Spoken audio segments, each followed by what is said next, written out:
whoever, if a lot of people think they're wrong by someone looking after or trying to have direction to control this outside government's development in our territory and throughout, whether it's Nanfan or into the Ohio Valley, it's all our land.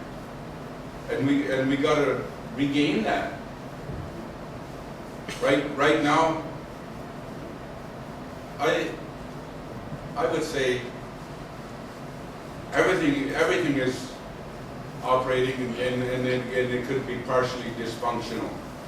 But that don't give everybody the right to belittle or start slandering people or like respect it if something is confidential. I hope all these same questions, I don't go to man council meetings, but I may make it a point to go to the next one and see if all of these people here that are firing these questions in rapid order like that are firing them at the band council the same way. That's what I want to see. So you got to be fair. You can't come to one and then just start swinging the axe. I hope people understand that. Well, we should all We look have- at that, not just. Don't it? We're not, okay, so we had one here, and then Bill in the back, and I'll come back to Nick. I just think, I'd like to acknowledge everybody has like really strong feelings in here, and I just want to acknowledge that. And I also want to let people know that this is happening for a reason. You know, like we need to use our voices in that system that the Creator gave to us through the way that the structure is of the clan mothers and the people and all that. It's up to us as people too. We have a responsibility. So we need to remember that too and take part in that. Like, and I think that I've been going to some meetings here now and things are important that maybe we've been doing different projects are working in the community, like getting the kind of like like from the chiefs of kind of like that it's okay, the ethics of it to do this project or whatever. But I think that it's important to remember that it's up to us too as people. If we don't like something that HDI is doing, that the chiefs are doing, that the grandmothers are doing, we have that right as people. We're not, there's no hierarchy. So when we can use our voice, and I think that's what it's telling us, that we need to put our structure back in place. Bill, then, Actually, you took some of my words. Your name is Ellie Manolo, down in Florida Men's Council. And I'm not here to disrespect anybody when I expect anybody to disrespect me. So, thank you for that. You know what makes me sad is who we are as Umberwood people. I'm very proud of who I am. So when I sit here and I listen to all this argument about who we are, you know what? We're tearing down a very fundamental reason why who we are and why we should be here. The thing is, because it's broken, we all know it's broken, but yet what are we trying to do to fix it? We allow the elective system to run rampant within our territory, and yet we never complain about them. But when it comes to our own very government, who are we? We're the ones who are supposed to be looking after it. Right now, when I'm here tonight, we're trying to rip and excuse my language, and you ask. But that's what the hell we're doing here tonight. We're calling down the very government from way a long time ago. Sure, we're not perfect. Well, look what happened in 1924. And yet we're sitting here, you know, picking on these two individuals who are only trying to do the best they can. We're the ones, like you said, Foxy, we're at fault because we don't attend council. We don't put our plans in place. We didn't like it, we should have been there. That's right. You know? So that's all I got to say, but I'm just get along, we don't need to fight with each other. all right, Gloria, and then Nick.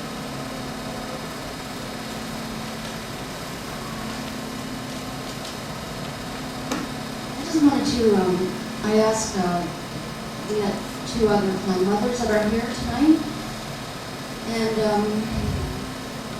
I just wanted to, oh, there you are, of course, what? And just to talk a little bit about, you know, our work and how we've been supporting HDI to do all this. And I've been reading in the papers and hearing at council, and it's really difficult to. I just hope that things can get back on track. I guess that's what I wanted to say.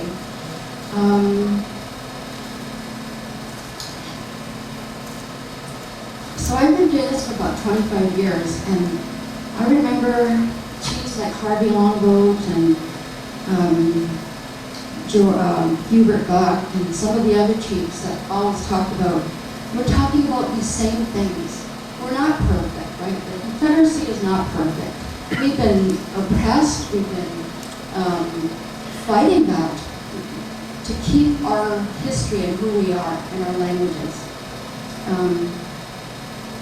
And since I've been involved, people talk about like the frustration is always there. I've seen them say, what can we do? Like, what can we do to carry on? And I've seen grown chiefs in council cry and about their own commitment and their own frustration.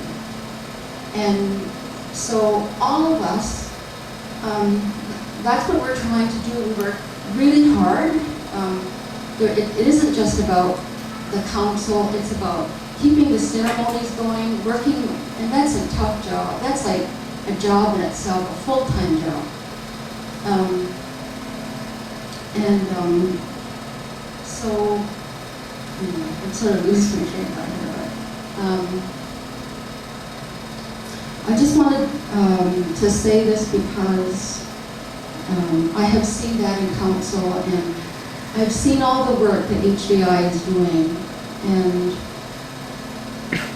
it's the work that she's talked about for 25 years and longer, you know, about strengthening our families and strengthening like who we are, keeping that. So we do have a council every once a month. I know we need to have more, and people talked about the people themselves and who are the people. We've all been condoled in a ceremony that is done where 4 people work together. And this is what I've been taught, and this is what we've been taught, like by my mother, and I'm sure from the mothers of the people here, is that they all work in unison, right? There's the chief, the clan mother, and the 2 faith keepers, and that's in the condolence ceremony when they go through that, when a chief is stirred up. And that's the community, that's the clans, and we work with our families. Now, when the chiefs, and we are there in support of the chiefs, we bring forth concerns. When the chief, this is what I was taught, when the chief goes into council, it isn't just for his clan. It isn't just for that title that he holds. It's for the whole 50 chiefs, the whole Confederacy. And that's how I was taught and we were taught that it works. And so it isn't just, you know, the people go with the clan mother, and it isn't just the clan mother, and it's the chiefs and council themselves that, and I like to call it, that's the medicine. It's us working together, and those are our beliefs. And so that's the system of communication that we have, and that talks about input. But I just wanted to say that, and I'll just let some of the other women talk.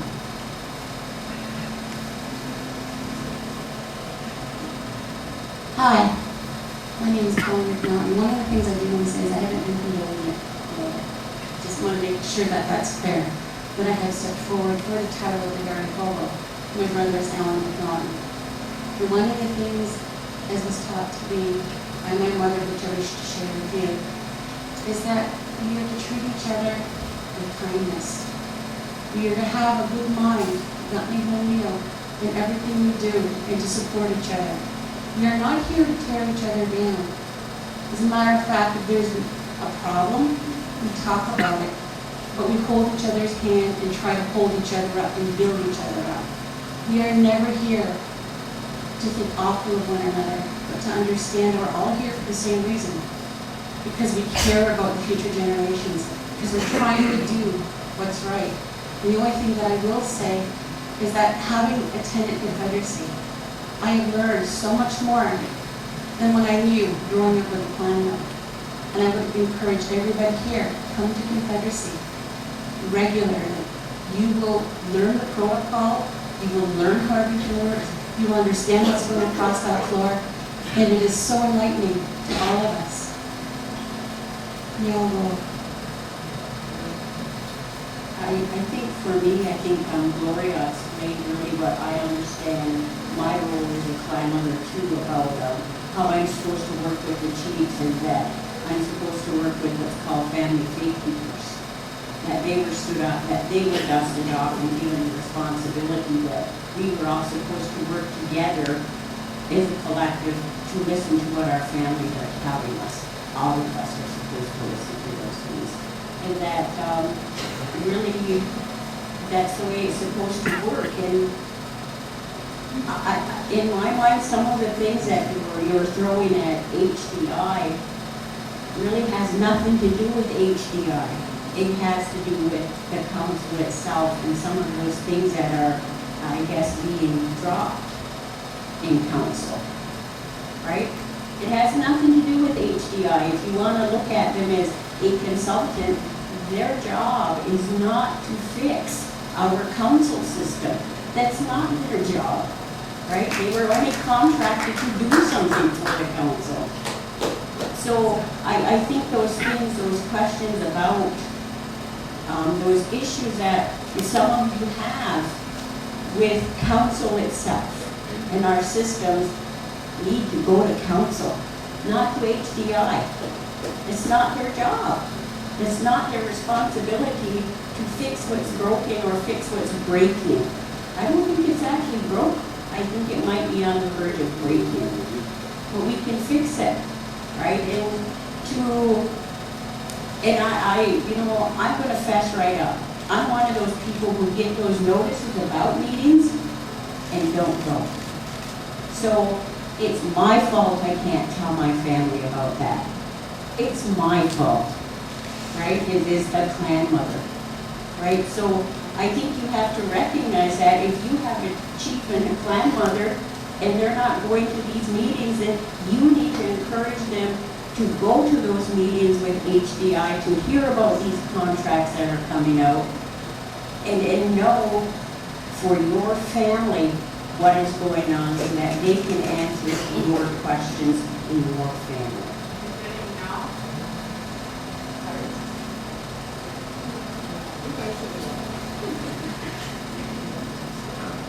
You have a question for us or no? Okay. Thank you, ladies. Sure.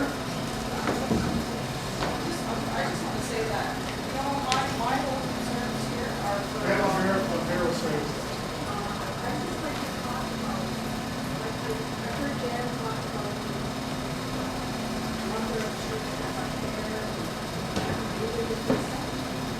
Well, I don't know how long ago, it's probably in early 2000s when there was a trailer park. It brings down a lot in supporting that project because what they were doing there, chiefs were meeting and talking about how they were going to fix it, at least start to fix it. And that's why you have the number you got now, the number of chiefs that have been handled. that's my very.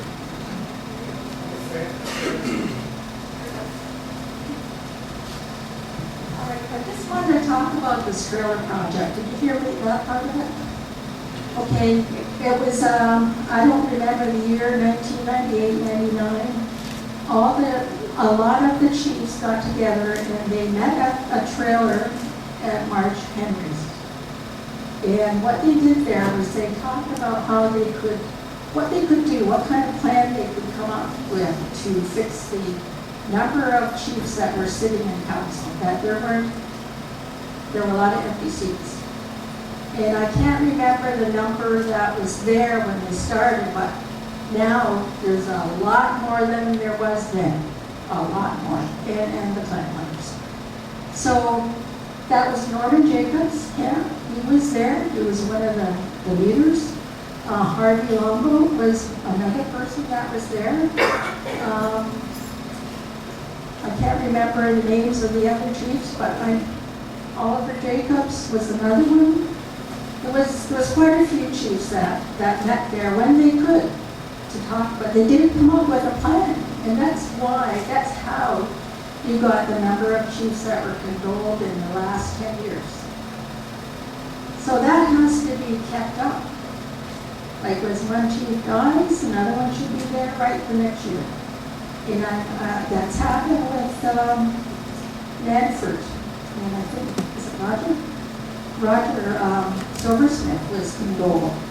So it has to continue. So if it's in is it your chief or your nation, that's probably where you have to start. You should be, you might want to go to your own plan and find out, well, what are we going to do? Instead of saying, putting that paper out that says, it's just not working. Well, I think what we do is we fix it, right? We fix it. We don't push it away. And you probably know my mom was a plant mother for a long time. She held 2 positions. She was a faith keeper and a plant mother. That's why I never saw her. She was always out there helping the people. We used to go visit her somewhere.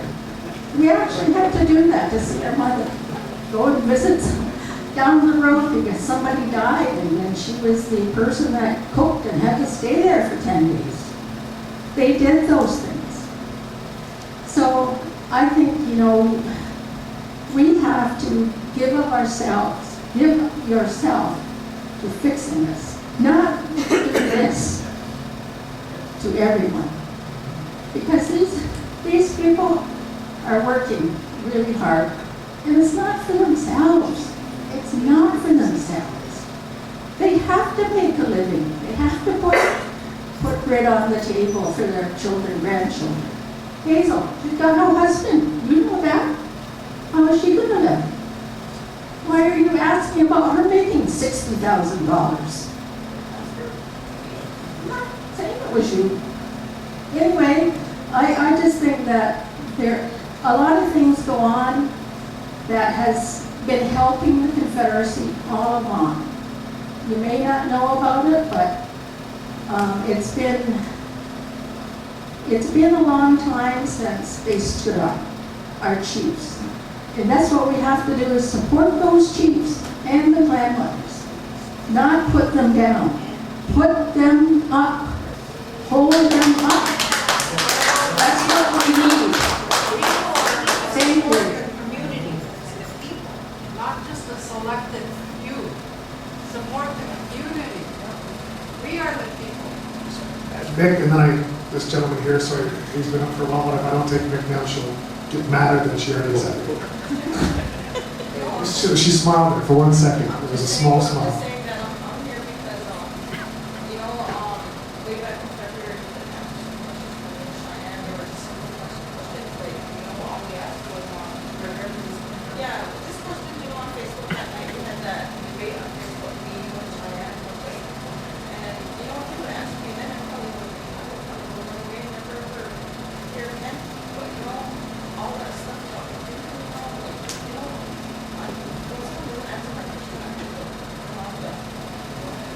I spent a long time on Facebook that night, but there was only so much I could put on Facebook, so. And one thing, my issues are not at all with the Confederacy. I know that that's a broken system, that was, that's beside the point here. And it seems like, I don't know if you're trying to put a note like, we're blaming the Confederacy for something. But no, I'm not. I know already that that's a, my question here is, the community had a lot of questions from people in general about finances that you're supposed to be looking at us, the people, and nobody could answer. There's like, you're got this little slideshow on and saying about this money that's coming into the contract. So I can answer that right now? No, I'm not Oh, sorry, that. okay, sure.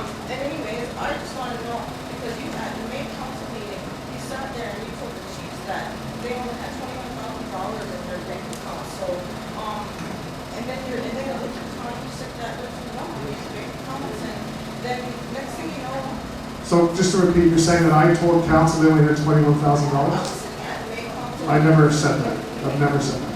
You said there was $21,000 in the bank account. I've never, I don't have any access to any. Oh, that's what it was. You know which one account that was? That was the one that the council had asked us, how much was left of the funds from the negotiation? And that's what that account was. So, yeah, That's okay, well, that's in that account. Yeah. Sorry, man, I just realized exactly what you said, because, the chiefs were trying to find out how much money they had, and somebody had requested dollars, I think it was, I can't remember when a couple of the representatives from gone to the Mennonites, anyway, they were getting reimbursed for this painting and stuff. So they asked how much money was left in that account. So they told us to find out, because it sounds like they, for the Confederacy, and it was the dollars that people had donated from the negotiations. That first year when they started that negotiation, they gave all the people, the commissioners, people donated their honorariums that they got, and gave it to the chiefs to start building this site. So that's what's left in that account. That was my misunderstanding, I said, it's my misunderstanding as well, sorry. But anyway, not just talking that, that's why the people are upset, because, what you guys have done on behalf of us with these projects and stuff, you know, like there's, like, excuse me, you know, the way you worded some of these contracts, you know, like, that's why our friends from Oneida are here, because, you know, like, somebody's spoken to them and it some of the people as well, and so that's why they have issues, that's why they travel for our meetings, because they're concerned that, again, Aaron, that we're making decisions on behalf of a lot of people, and then the way the contracts again are worded, it says the Haudenosaunee and member nations, and I don't know, where are you keep laughing? You want to add to this? Because I could sort of say something, well, you too, the building right back, and, anyways, I just want to know how you could have did that on behalf of Oneida, us, and then, like I said, our, you know, we said we could look to, Office of State Planning, nobody, none of these other, like, information which are included in the contract know anything about these negotiations. So, if Well, there's some kind of- again, I'll go back, we report to the chiefs. We actually have chiefs from Oneida who sit on HDI. Can I go back to my- I gotta answer this question before I go back to this point, but I'll get there in a second. Then I got, this gentleman wants to, I know he wants to answer. So let me answer this one quickly. We go back to the chiefs and council, and we report to them. We include them in all of our meetings. Every meeting, we have plan builders here, chiefs here, and they will tell you they come to them.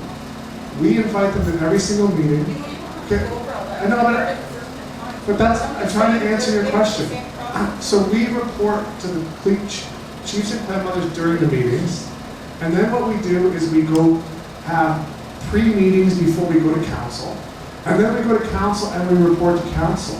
And everything that we are asking council for, all of the documents are provided to the chiefs and plan mothers. They're provided months and years ahead of time.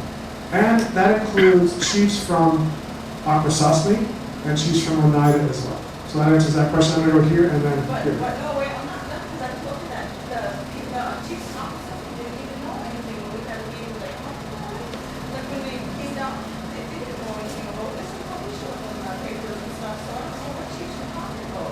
You know, Which chiefs are you paying? Which chiefs are you talking about? Because I go to council and I report to council. If the chief, like, I'm just saying. if Akwesasne chiefs don't come to council, then I can't control that process. And this goes back to what we said earlier about what's HDI's role versus what's the chiefs at Clamor's role.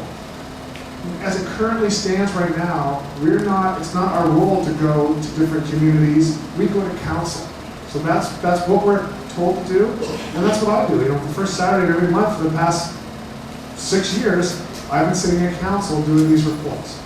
And then, So I she- just want to add this last thing, but I mean, you know, a lot, you know, like back in 2024, you know, my great grandma and my grandpa Dick, they helped, like, the stuff get over to Geneva, you know, like, and you know, way back then, that's one thing that they were doing, something like this, is they fought for our sovereignty over then, like, way back then, and for us now, for us today, that's why we're sitting here, that's why we're a sovereign nation, and there was no money involved, and my thing here isn't about money,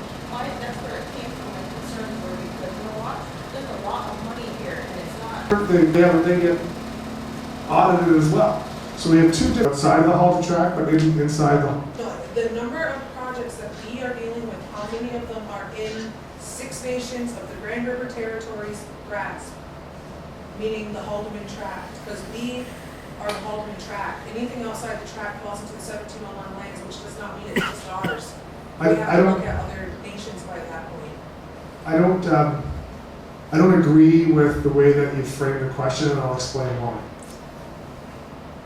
What we've done is we've looked at sort of these broader principles in the Onondaga-Wadekwa about obligations to land.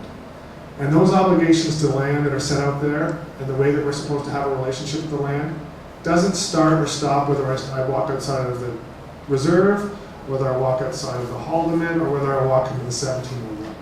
So you're misunderstanding. So we haven't broken that down. The second thing is that when we go to council here at Six Nations, it's still a Confederacy council, and that includes all of the land with all of the representatives. So, But we're the only ones benefiting, is my point. no. So are you giving land to the, like, do the Oneidas get land from HDI? Or Yes, from we're working HDI? specifically on a plan so that the Oneida Council benefits specifically.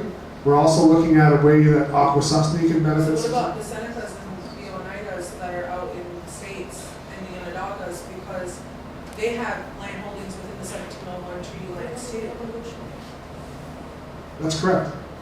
So are you guys working with them too? Yes, through council. Through the Confederacy Council represents all of them. Represents all of the Confederacy everywhere. That would be Grand Council. Our council is like a splinter of Grand Council. We all have. That's where I would disagree with you, because I would just disagree because I've been told that our council here at Six Nations is a Grand Council. It's no more or less of a Grand Council than So we Nedra. carry the fire and the tree on our backs and win here? Because that fire and that tree's in our dog.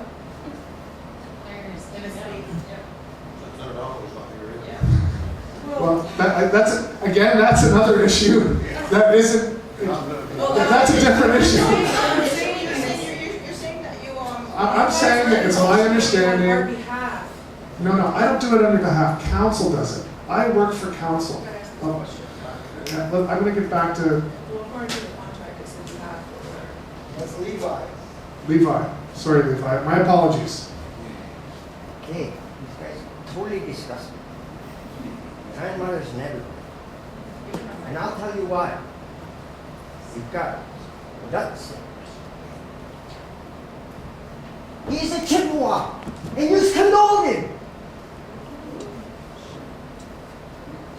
You got an elected chief, sits on this board. Condole by use. We actually. Yes. No yelling, but just no yelling, please. His name is on all those papers. I know, but just no. Shut up. Just no yelling. Shut up. I'm not done. give him a mic then. I'm not done. It's not yelling. You can Just say answer. kind You can words. answer to it later. But this is what's happening, and this has nothing to do with HDI. I'm talking to this so-called Confederacy chiefs, Haudenosaunee chiefs. You're taking my land, giving it to these people to do what they please. What do I get out of it? What does Oneida get out of it? We don't even know that this stuff is going on. We're left in the cold. You go see their grandmothers. They don't even know what's going on. Yet I got pulled right in the middle of this. Why? Because it ain't jurisdictional matters. Where does that originate? Oneida. We're the ones that developed that.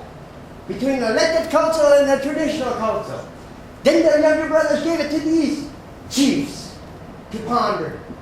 And they accepted it. That's plagiarism.